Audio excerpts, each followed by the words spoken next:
This is Join Us in France, episode 261.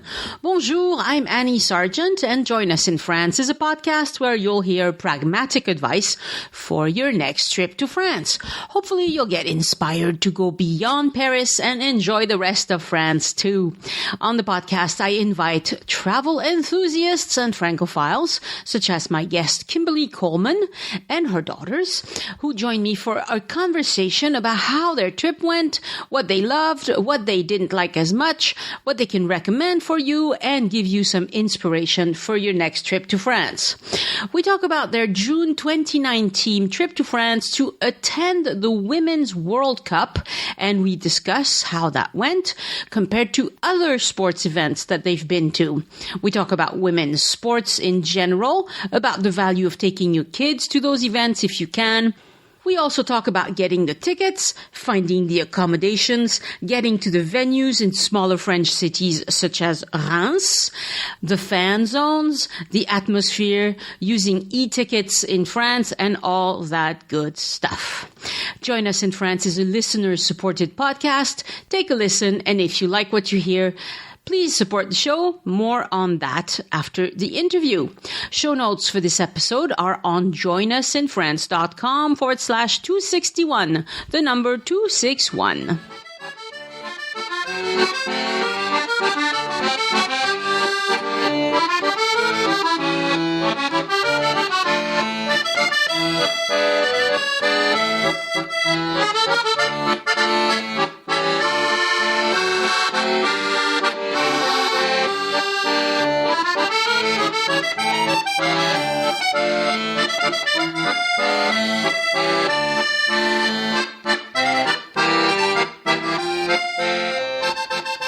Bonjour, Kimberly, Haley, and Maggie, and welcome to Join Us in France. Bonjour, Annie. How are you? Hello. Hi. Nice to talk to the three of you. Hopefully Skype is going to cooperate. So today we are talking about visiting France for a sports event. So how was the Women's World Cup? It was so amazing. It was like the best sporting event I've ever been to ever. It was so crazy and amazing. Yeah. So is that because that's your favorite sport, or? Well, yeah. I love soccer. I've been following that team for a long time, and a few years ago when I first heard about that the World Cup would be in France, I was like, we have to go because Mom, you've been wanting to take us to France for a long time, but you wanted us to be a little bit older. Right. And it'd be the perfect time. Right. And so it came together and it was just amazing. Oh, that's great. Yeah. And when it comes to women's sports, U.S. women's soccer is kind of in a unique league in terms of the number of people who follow it and the kind of performance they give. And, there was some controversy there because that first game we went to, they beat Thailand 13-0. So I know. There was just a lot going on around it. And anyway, so it was a wonderful experience. We would have gone to France, frankly, probably about this time regardless if the World Cup hadn't been here. They've traveled a lot, and we were just waiting because of so many things that France has to offer. I wanted to wait. So they're now 13 and 15, and I just felt like it's a good time for them to... Oh, sure. It's perfect. It's perfect. Yeah, and it's true that the women's soccer team the U.S. women's soccer team is kind of a league of their own, indeed, because they are so... Yeah. I mean, I listened to anyway, the stuff about the French women's team, and France is quite a bit behind because we haven't had women's team for as long as the Americans, and we certainly haven't promoted women's soccer for as long as the Americans have. And now this is changing everything. There's an uptick of young French girls registering in soccer clubs, 20% more this year compared to last year. And I'm sure it has a lot to do with the excitement surrounding the World Cup. Little girls want to play soccer. Yes, I think a lot of people haven't seen women's sports. Maybe Serena Williams or ice skating. There are a few stereotypical sports where women have gotten attention, but this is, the women's team in the U.S. gets more attention than the men's, and they certainly perform better. No one would dispute that. Yeah. And so having this be a time where they're even discussing equal pay, having it happen in France, so not even just in France, in the U.S., I would say around the world. It's showing, and the U.S. has certain reasons. There's been a lot of attention. I mean, Title IX, right? And girls my age are like, soccer is so big here. It's like people have I don't really know how to put it. They've got select teams where they're from a very young age extremely competitive, and it's really fun to watch, but it's just really big in the U.S. Mm-hmm. So is it linked to your school? Is there like is it? So my feeling about this, so ever since Title IX, where there has to be the same amount of money spent on sports for women as men, to get scholarships, you've got to remember, like a private school, like a Southern Methodist University, $70,000 a year, and a public one, UT, is something like $25,000 a year. So after 4 years in the U.S., the kind of debt people are saddled with is huge. So they start looking for scholarships early. And one of the primary ways they'll be doing this through sports. Which sports are women participating in where they're more likely? Soccer happens to be one. So very early on, parents will really support their kids in this sport in the hopes of. So I think that's one of many reasons. Well, and it's a very enjoyable sport also. Yes. Both to watch and to play. Yes. So, tell me about the kind of the proceedings of these games. Did you get your tickets in advance? Yes. So I'd actually purchased a membership with the soccer league so that I would get something like 2 or 3 days advance notice to purchase them. And I would actually say that while it was easy to do it, our tickets weren't good at that event. And we bought the most expensive tier ticket we could. Yeah. Because it was such a small stadium, it wasn't, compared to, I thought it would be much bigger, the stadium, in the first match we went to. And it really Which was in which city? Reims, okay. And it was just, it was much less touristy. And than the one we went to in Paris, but also smaller. And so our seats, they seemed not the best compared to the stadium, but really we were pretty close to the players, and we could see a lot more than I thought. They weren't bad. It's just that, so we had other friends who bought tickets after the fact, and we had bought the highest tier level, which was something like $30, which seemed like a huge bargain to me, and we've spent a lot more at other events. And then our friends who had bought them after the fact through basically reseller got front row seats for $50. Well, I would have done that if that had been an option. So in a way, but we actually attended in a sense in 3 different ways, 3 different games while we were there. One in Reims, one in Paris, and then one through the what do they call it? The FIFA. It was just where the game was displayed. The game was displayed on in a park, a big screen in the park, so people could walk. And it was really great. It was neat too. So we kind of experienced it 3 different ways. And the second game we were not intending to go to in Paris. It was like Stade Dauphine. I can't remember what it's called, but so we ended up buying tickets.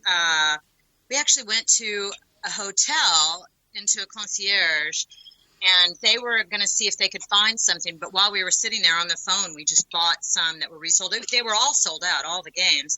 So I was surprised it was fairly easy. We just had to print it out there at the hotel and go in. So we did do it different. And those were actually the only downside of that is our tickets were in separate areas. So the two, my girls sat together, and then I sat in a separate area, and it was fine.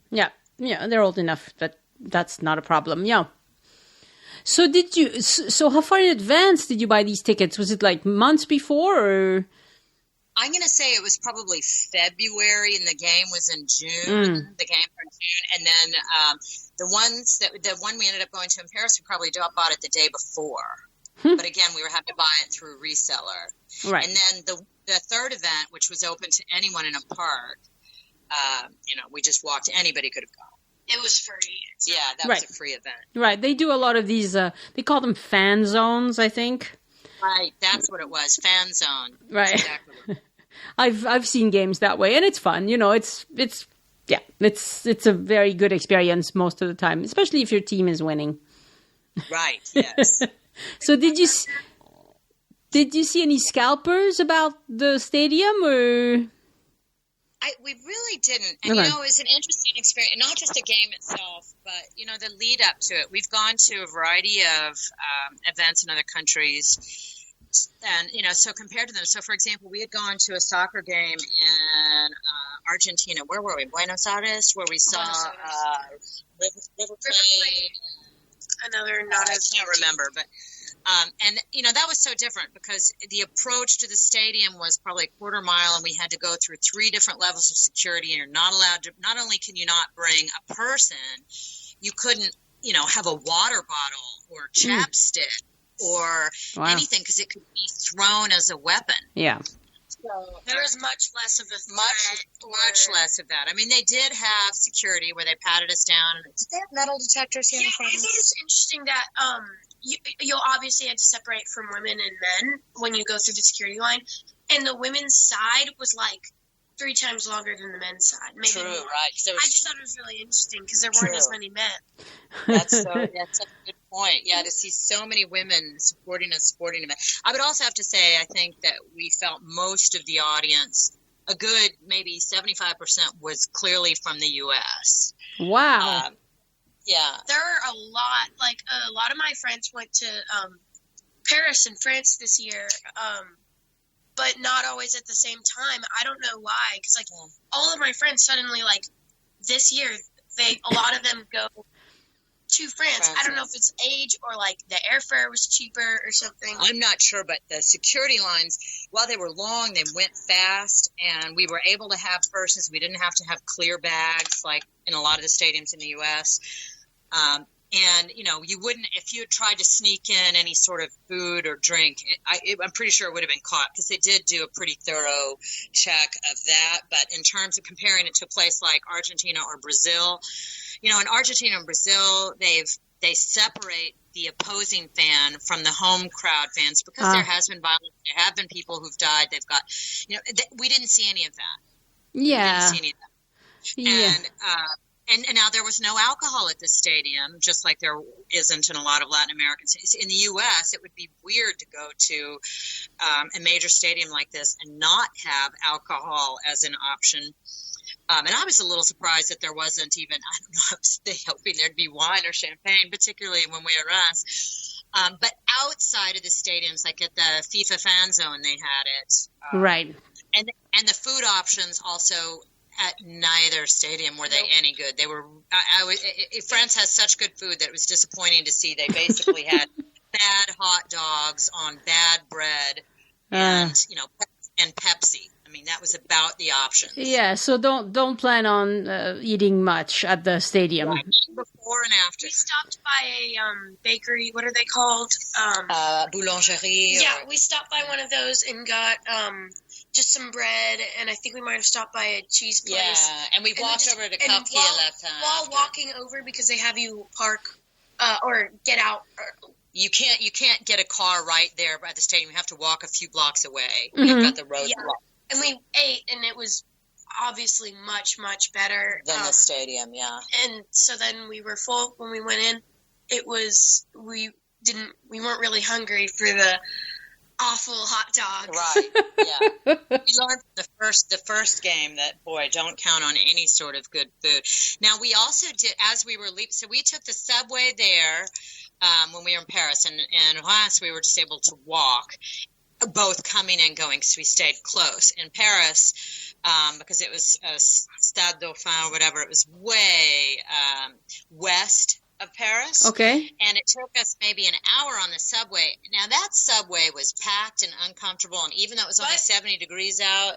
That packed, they were completely packed with fans, too. Oh, yeah, they were totally packed with fans, but, you know, you couldn't sit and you couldn't really move. Right. And I think there were some photos I sent you. You'll see how crammed in we were. That was the most crammed subway we were in, or metro. Mm-hmm. But then once you got there, you walk. Obviously, everybody was there together. It was very easy to find because you just follow the crowd. Sure. As we were leaving, you know, I was worried that you would have to wait for so many trains before you could get on, that we decided to Uber. And we didn't know how good or bad that would be. So we clicked Uber, and it said it was 3 minutes away, but we hadn't counted on what roads would be shut down. And I don't think Uber had the ability to know that quickly that those have been shut down. So we just had to walk a couple of blocks away. Here is one thing I will caution is I speak French, so I was able to call the driver and explain, hey, we see you, we're going to walk to you. It's close. That could be tricky for somebody if you weren't, the Uber driver didn't speak any English. Yeah. And you were having to say, hey, I see where you are. I'm going to have to come to you because they've got a cop here not letting us cross. That kind of thing. Yeah, that can be a problem. And generally speaking, I recommend before you even call the Uber, get to a place where cars can get by, and make the call from there. Otherwise, if you start moving around, sometimes it's a bit complicated for the driver to find you. You're right. Mm-hmm. The way they had it set up reminded me a lot of the Red Sox game we went to. You weren't there because my grandma took me, and it was really cool too. I just thought it was set up the same because we took the train there, what's it called, the Tube or something, and we got off ways before we entered the stadium, walked through security, like really similarly set up. When we got out, we had to walk a ways away to like a designated like Uber area. Right. You know, one thing that's very different about this French experience of going to the game was whatever your seat is, that is the only place you can sit. You know, here in U.S. stadiums, if you go with a friend and you know somebody else in another part of the stadium, they could come and say hi to you where you're sitting, unless maybe you're, you know, on the court of a basketball game. Aside from that, there's a fair amount of free flow. You can go and move around. That is not the case in Paris. They have somebody on every aisle checking and making sure. And so when we were separated at that stadium, I kind of thought, oh, maybe I'll be able to go and sit with them. Nope, you really can't do that. It's just much stricter. In both of the stadiums we went to, that would not have been possible. You cannot just go and sit for a minute with a friend that's got another area. Mm-hmm. Yeah, that's a basic crowd control measure is people stay where they're supposed to be. And yeah, you don't let people, because I don't remember any big problems with soccer games recently, but years ago there were big problems at soccer games and they had to crack down because fans would get in fights and would just go rush the opposing fans or whatever. So for the most part, it was similar to what you're used to. Did they ask you for ID? No, and that was different. You know, when, again, just comparing it to other games, when we're in Buenos Aires, you have to be a member of the club to see games. And so for the purpose of those games, you know, I was Maria and my husband was Jose. And, you know, there were names printed on them that weren't ours. Yeah. No, they did. There was no form of ID requested, and heavy security, and then security once you got in, kind of keeping you in your seats, and there's no way to kind of stand up and walk to your right or left way over to get into other sections. That just doesn't work. Mm-hmm. Because they're cordoned off. But no ID needed. Right. So that was easy. Right. Yeah. We felt safe and secure, though. We did not feel any sense of danger. Yeah. Did you use tickets, e-tickets or paper tickets? So we printed our tickets. Now, I want to say on the last one we may have had the old-fashioned tickets that came in the mail. We did. For the ones in Paris, we printed the e-ticket, and we did have to present it. We didn't have it on our phone. I don't like having them on our phones anyway. I'm always worried that, what if my phone loses battery? Yeah. But and we found out the hard way. I lost our tickets to get up to the Eiffel Tower, which were printed out e-tickets. And on the tickets, it tells you must have the printout. It says that. Huh? And I realized it right as we walked up. And, oh, my God, my heart just sank. But they actually took it when I showed them on my phone, the e-ticket. Yeah, I mean, they scan the same. Yeah. Yeah, but anyway, so no, the ticket situation was easy, and I think it really depended on when you bought it and which venue you bought it from, whether it was, so it's possible they would have just been able to read a SKU or a Q code or whatever. Right. In our Right. So was anything really surprising about the experience? Were people rowdier, less rowdy, more enthusiastic, quieter? I don't know. So, here's what was, so the crowd, because it was a U.S. crowd, they were cheering mostly for the U.S. team. The screens in both stadiums were small and set up in the corners, so they were difficult to see. And, there was a lot of criticism after the first game that the women some people felt they celebrated too much, although I'm sure if they hadn't won by as much, they would have been criticized for not having won by more. But anyway, we could not see, even though we could see the game just fine, we weren't able to see or witness sideline celebration in the way that you would have if you were at home looking at it on TV. And, there weren't a lot of replays or slow-mo or any of that in the U.S., if you're watching professional football where they have just a million cameras and dazzling effects, that was missing. Didn't have that. Right, but in football, like American football, they stop all the time, so they have all this time to fill. True. That's so true. In soccer, I'm not sure they really have the time to do that because it would... Yeah, that's true. I think you're right. Yeah. I mean, in like I go to basketball games and they do play like the best points during, like if there's a timeout or something, they'll play a few things, but they don't have as much time. I mean, American football, it's like right. They're always stopping. Let's stop every 15 seconds. Yeah, I think you're right. Anyway, I'm not used to American football. I went to one game. I couldn't even tell what was happening. We're in Texas. Here, it's a primary topic of conversation, especially this time of year in the fall. Right. Well, I'm sure it's fabulous if you know what's happening. It's great, but when you don't, it's like, Yeah. But we did, so they do have a couple of screens, and obviously the score is up to date and all that. And, there's a bit of pre-ceremony at any game where they march out with younger athletes and where they sing the national anthem and all that. And the crowd was really, sounds strange to say, well behaved. Nothing was being thrown onto the field, and there was no violence. There were people doing the wave. People appreciated that, and I think a few cheers here and there.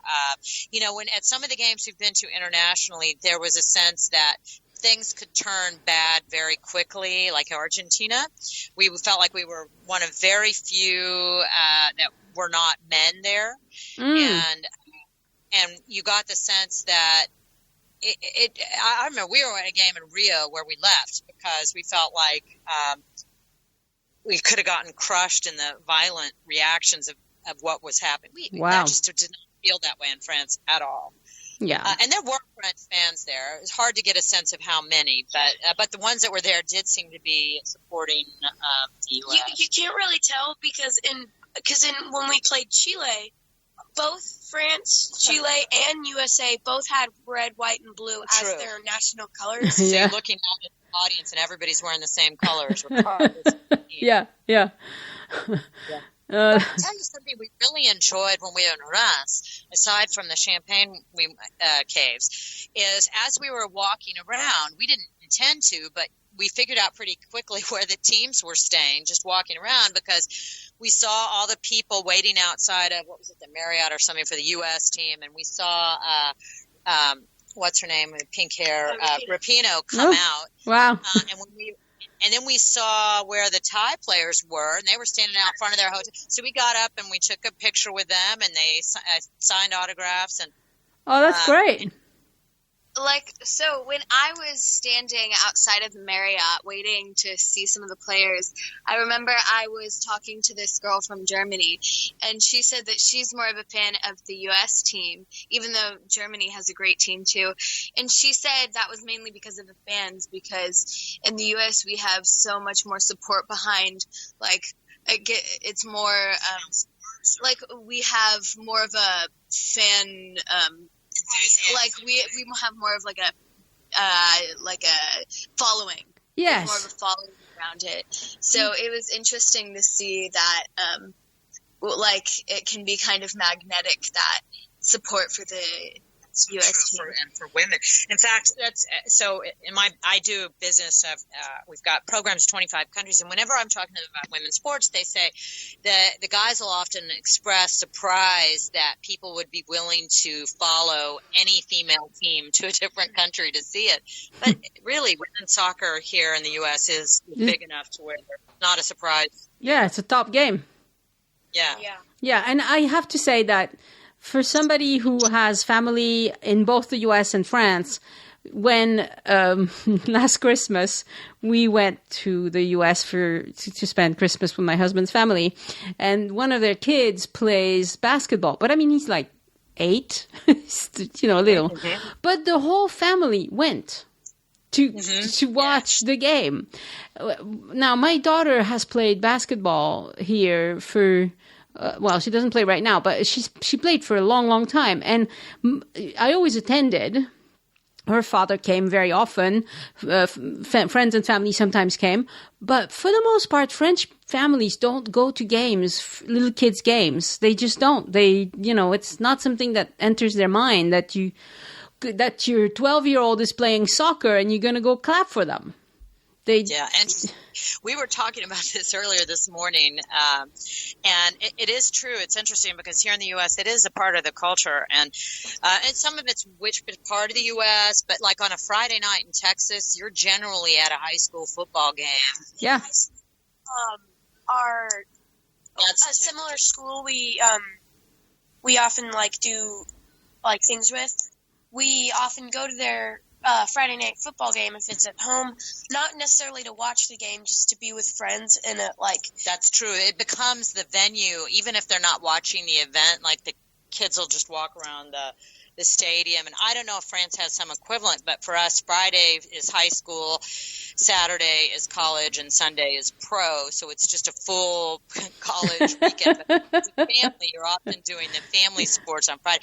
And both of Haley and Maggie do sports, and our families will try and go to as many of those games as possible. So you're right, it is very much a cultural thing. Yes. And it was interesting to see in France how that's different. We enjoy when we're traveling, going and seeing sports. So if we're going to, England, we go to a cricket game. If we're in Australia, we go to, we just try and pick out whatever the local one. So in France, I have to say we failed because we were seeing a major sporting event there, but we were doing it from the U.S. point of view. But that's all right. Interesting in the watching from the TV the French games, because that's French, true. They are not bad at all. They actually, I think, the women's. What did they placed third? Yeah, remember they were in the finals. They had a great team. Amazing. Yeah. They were good. They didn't quite. It wasn't exactly the same. It's like, you have Team A and Team B. It's like the French team was Team B. It's pretty close. But not quite. I'd have to say the U.S. team is probably the only A team in that sense. Just happen to be in that sweet spot. Not only that, but everybody on the bench is just as good as well. Yeah. So that's a big difference. I mean, I follow basketball a lot, and that's always our problem in basketball is the first 5 are really good. But then the rest of the people on the bench, not quite, not there, In basketball, oftentimes the great players get tired. Of course. Then it just kind of, I don't know. I agree. Yeah. I felt like it was less, seeing these games in France, there was a more, how do I put it, more sober, less fanatic behavior all the way around. I feel like people were Yeah, it was more civilized all the way, or more civilized in the U.S., more civilized in Latin America. It was just more Maybe that's just polite France. and controlled. I don't know. I don't know if it was France, if it was the security. I don't know, but it just felt, Yeah, well, no alcohol helps. Yeah. But in Latin America they don't allow alcohol either, and it doesn't matter. In fact, when we saw the games in Argentina, the kinds of insults that are being thrown out, you're not just insulting the players, you're hearing people insult the players' mothers and sisters, and their own players' mothers and sisters, and the referee. I mean, it gets ugly. Mm-hmm. It's entertaining, though. But not to say that the fans at the game we went to were less passionate, because they just weren't as, They were very civilized. they weren't as aggressive about it, I guess. Okay. And even outside the stadium, remember, there weren't people who had their chests all painted up with multicolored wigs and, the kind of thing that might happen here. There was very little. People were definitely wearing their red, white, and blue. For whatever team. They did take a few flags away. Do you remember why they took people's because flags? it blocks the view. Oh, right. Right. If you hold a big flag up, it might block the person behind you. Right. I haven't seen them take that away in the U.S., but in France, they do that. Do they? In the Super Bowl and everything, they do that. Mm-hmm. Mm-hmm. Yeah. Yeah, and it's true that, we've had a problem. Recently, there's been a bunch of news articles about, because the soccer is starting up again, the French national championship.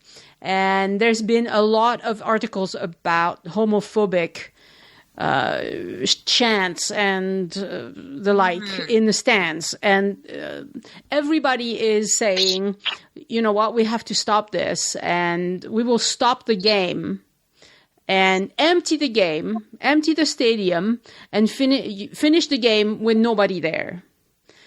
An hour later, obviously, because to empty a big stadium would take a long time.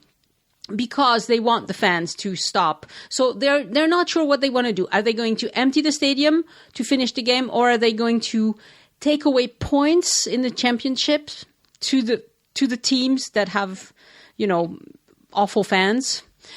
So that each team needs to police their own fans and just push the message that this is not acceptable. Interesting. It's good. Well, it's good. Yeah. It certainly wasn't an issue where we were. Now, one thing I will say for people who, if they went to France their first time 20 years ago and haven't been in a while, one of the things we've observed in terms of behavior and security that's different now and has been increased over the time, to me, that was visible was, from the moment you arrive in the airports, if you're not used to seeing security with, machine guns and visible weapons, that's very much visible and apparent. We felt safe and fine. It's just if you're not used to that, in the U.S. you don't see people walking around games with machine guns strapped to their chests, right? And you do see that. But I do think, but there might be open carry. Right. It's a little intimidating. It's not. When, we're allowed to have, concealed guns, I have to say I'd much prefer the alternative. Yeah, I don't mind that there was security there, and I like knowing that the audience members didn't have guns. I think this is only a good thing. Right. It's just for people who aren't used to seeing them. Right. It can be, it can be like, what? Machine guns in the airport? What is this? It's a show. Right. It's a show. It's just a show. And again, it made me feel safe. And I just don't remember that my first, 35 years ago when I went to France, and it may just be that time has changed my perception. But everything felt, we were there 6 weeks after the fire of Notre Dame, and people were so respectful and still gathering around every which way and speaking with love about the building as a symbol. And I don't know, it's just wonderful to see France retain its beautiful culture and pride, and it's still obviously just alive and well in terms of the true and deep abiding appreciation it has for its monuments. Well, thank you. Yeah, I think French people, most of us, appreciate our monuments. Some people, of course, in any country, when you spend money on a monument, they will say, why don't you spend it on stray cats? And if you spend the money on stray cats, they will say, why don't you spend it on something else? Exactly. No, you're absolutely right. And I tell you, so Haley, she's 15 and she's been to, 52 countries. Oh, goodness. I would tell you, if you ask them where they've seen some of the most polite, helpful people, and they will tell you Paris and France. It's such a misconception that French people are like rude, and it's not. Because literally everyone helps. Well, I think it helped because you spoke French, and you always say bonjour. You always say bonjour, and they're always nice back. And it's so as long as you're respectful and not mean to them, they're 100% gonna be. Yeah, when we were asking for help, if we said bonjour, we need some help in French, they would not only would they answer our question, they would often walk with us part of the way, even if it was out of the way, just over and over. So many examples of the amazing, polite, friendly behavior we saw. Just it was really wonderful to see. Thank you. I appreciate that you noticed that because, the old cliches have a hard time dying. Sure. Yeah. And the old cliche that French people are rude is just not true. I was at the train station buying tickets, and I had to go to talk to a person. Normally I do this online, but I had to talk to a person, and I was surprised how friendly the person. Last time I bought tickets at a train station, it was 40 years ago or whatever, and they were like grouchy. But today everybody is friendly, smiley, like, how can I help you? Whatever. I'm like, wow, it's this country is really making progress in terms of customer service, as well. Even at a place like SNCF, I mean, for heaven's sakes, this is the last place you would have expected to see customer service 40 years ago. And now it's good. Oh, I just think it's fantastic. And I think it was actually one of your podcasts that we were listening to that were talking about this, about service and friends, and how, if you're a mom and pop owned shop, you've got less employees and the focus is on getting the good food out quickly, not on sitting and chatting and telling your life history if you're a waiter. So if you're considering customer service to be a chatty waiter, then you're going to have a different response. But if you're thinking about, good, quick, efficient food where they actually allow you time to sit and dine, France is way leagues above the United States in terms of customer service. So much is just, setting and calibrating your expectations and knowing a bit about where you're going. Very true. So is there anything you did not like? Gosh, what did we not like? If we had been there in the heat without air conditioning, we would have been miserable. I mean, we're with the weather we were, because we're from Texas. It would have been miserable. I tell you what, one other thing we really loved, and that a lot of people forget, is that there's free Wi-Fi, like in Luxembourg and the Tuileries and Place de Vosges, and so we found ourselves going back over and over with wine and cheese and fruit and looking, and the girls could catch up with their friends, and such a pretty setting. But what did we not like? I just feel like it was such a good trip. We went to Giverny and Mont Saint Michel. We went to Versailles, Reims, Paris. We really didn't have any negative experiences. I'm trying to think.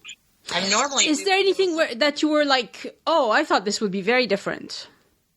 Well, we went to Disney World and, Paris, the Disneyland. Right. And we had bought a pass where you get unlimited, no waiting. And when you do that in other places, you end up still in a line. Mm-hmm. It's just in a line with other people that have paid for that. And in Paris, there was nobody in those lines. So you could just keep redoing the rides. I was not expecting that. I was thinking that it would be like it was in other parks. Because French people are too cheap to pay extra for the... And the other thing is, I was thinking that the food would be better in Disneyland Paris. No. But just because we were in Paris, but it was U.S. style food. So yes. No. Yeah. You don't go for that. No, don't go to sports venues for the food or Disneyland or places like that, or Mont Saint Michel for that matter. It's actually pretty awful in those places. We found the shops that were like smaller and seemed more like locally owned almost had the best food. Best food, yeah. Mhm. Not necessarily like The most famous place. not even the most popular. Just like if you were walking down a street, which we found amazing because there's not a lot of like just pedestrian going areas in the U.S. If you could just like walk into a cheese place. like Rue Claire, or how much we enjoy just buying cheese on Rue Claire and fruit. You just like look at what is so lovely. Is just amazing, and the food is just great. Yes, we do enjoy good cheese in France, that's for sure. I certainly overindulge in good cheese. And we actually found, like, if you were vegetarian, because Haley's vegetarian, and we did not find it overly difficult for her to find options there. And my memory of Paris eating was that it wasn't overly easy to eat in, but I think that's changing. And if you're vegetarian, you can find good options. Yeah, Paris is pretty easy, even if you're vegan. Other, rural places in France, not as good. But you'd have to go very rural. Like if you're going around looking at all the, the most beautiful villages of France, well, most of those places will have one restaurant. Because there's not that many visitors. You get maybe 50 visitors a day, and that doesn't warrant having 3 or 4 restaurants. And usually they don't have anything, you could ask for them to, leave the meat on the, don't give you the meat or whatever. But they wouldn't have that many options. But in Paris, vegetarian, even vegan, gluten-free, all of that is fairly straightforward by now. Anything in Paris, like anything. Yeah. All right, ladies, it has been a delight talking to you. Thank you so much. I really enjoyed hearing about this because I didn't get to go to the World Cup. For some reason, there were no games in Toulouse. The organization was a little strange. They put all these games in minor towns, minor cities. So still cities, but, not the big ones. The nearest stadium to me was Montpellier, which is 3 hours away. And I just didn't plan it right. But next time. Yes. Next time. I go to plenty of basketball games. That's what I hardly ever miss. Is basketball big in France? It's not. It's just me. It's not very big. Women's basketball is, just something that I like to watch, and I like to photograph as well. So it's a challenge. I feel like in basketball you can get almost closer because the court is smaller and Well, and I would have no idea how to photograph a soccer game. It's too big. I don't have the equipment. Exactly. It's just a different ball game. Yeah, the players and the ball are just so much smaller and stuff. All right, thank you so much, and hopefully you'll keep listening to the podcast for your next trip to France. And thank you for sharing all this good stuff with us. Annie, thank you so much. We really do appreciate it. Au revoir. Au revoir. Thank you, Alison Hudson and Leslie Fordham, for pledging to support the show on Patreon this week. Patrons enjoy several rewards, including membership into a secret Facebook group where I answer questions every day. And any of you can also hire me to be your trip consultant for a fee of $50. I will review your trip outline, talk to you on the phone, and send you a report on some of the things you might want to look at. Visit patreon.com/join us to see the different reward tiers, and thank you so much for giving back. My thanks also to Stephen Fernandez and Amy Roberts for sending in a one-time donation by using the green button on any page on joinusinfrance.com that says tip your guide. And if you'd like to support the show without spending a penny you wouldn't have otherwise, before you go shopping on Amazon, go to the bottom of any page on joinusinfrance.com and click on the Amazon ad. Because you came to Amazon through my site, I get a small commission, and it does not cost you a penny more. And it's the same thing with the booking.com ad. And thank you so much. And if you're going to Paris, you need to check out my self-guided audio tours on the VoiceMap app. It's the cost-effective way to go on a guided tour, see all the best of Paris, and do it on your own schedule too. Go to joinusinfrance.com/audio tours to see the details. So there was something funny that happened on the Facebook group this week. Somebody posted a meme. And memes are a little difficult for me because even though I speak decent English, I don't have all the cultural references that you have, especially for anything pretty recent. So this meme shows two women. One of them is upset and pointing her finger. And on the other side, you have a white cat with ears pulled back. And there's a soda bottle on the table, and that reads La Croix. I didn't know what this was. And normally when I don't know what something is on the group, I delete it from the group. But this time I decided I wanted to know. So I figured it was supposed to be funny. But you know, French humor and American humor are not the same at all. And I'm often baffled by things that make my husband roar with laughter. So the cat and the soda can. The writing on the woman's side said, it's La Croix. And on the cat, it says, La Croix. Folks, I can settle this one. They are both wrong. It's La Croix. La Croix, La Croix. Can you do that French R? La Croix. Anyway, very few Americans can do this, but it's definitely not La Croix, and it's not La Croix either. It's La Croix. Now, that's going to do it for me. I have just posted a short episode about the strikes in France. Yeah, well, people who get the newsletter will read more about that from me. I think it's hugely overblown, but that's just my opinion. You can all relax. Strikes in France are really common, and it will cause some disagreeable moments for travelers, but nothing too major. If you want to recommend the podcast to someone who already listens to podcasts, tell them that they will find Join Us in France anywhere they get their podcasts, including Spotify, Pandora, the Amazon Alexa thingy. Anyway, anywhere they get their podcasts. If they listen to music, and if they normally don't listen to anything on their phones, you can send them to joinusinfrance.com. There's a play button there as well. And I'm trying to make the show notes better all the time, so it's easier to find the stuff. Thank you so much for listening and spreading the word. Send questions or feedback to Annie at joinusinfrance.com. Have a great week of trip planning, and I'll talk to you next week. Au revoir. The Join Us in France Travel Podcast is written and produced by Annie Sargent and copyright 2019 by Addicted to France. It is released under a Creative Commons Attribution, Non-Commercial, No Derivatives license.